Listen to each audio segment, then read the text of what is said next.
బీహార్లోని హాజీపూర్లో అమానవీయ ఘటన చోటు చేసుకుంది.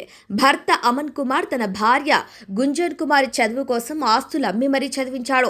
ప్రభుత్వ ఉద్యోగం వచ్చిన తర్వాత ఆమె తన 10 ఏళ్ల కుమారుణ్ణి భర్తను వదిలి ప్రియుడితో వెళ్లిపోయింది.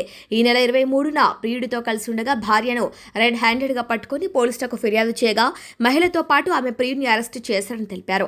అయితే తాను భర్తతో ఉండలేనని, ప్రియుడితోనే ఉంటానని ఆమె చెబుతోందని పోలీసులు వెల్లడించారు. బీహార్లోని హాజీపూర్లో అమానవీయ ఘటన చోటు చేసుకుంది. భర్త అమన్ కుమార్ తన భార్య గుంజన్ కుమారి చదువు కోసం ఆస్తులు అమ్మి మరీ చదివించాడు. ప్రభుత్వ ఉద్యోగం వచ్చిన తర్వాత ఆమె తన 10 ఏళ్ల కుమారుణ్ణి భర్తను వదిలి ప్రియుడితో వెళ్లిపోయింది.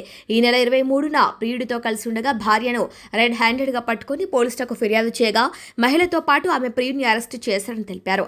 అయితే తాను భర్తతో ఉండలేనని, ప్రియుడితోనే ఉంటానని ఆమె చెబుతోందని పోలీసులు వెల్లడించారు.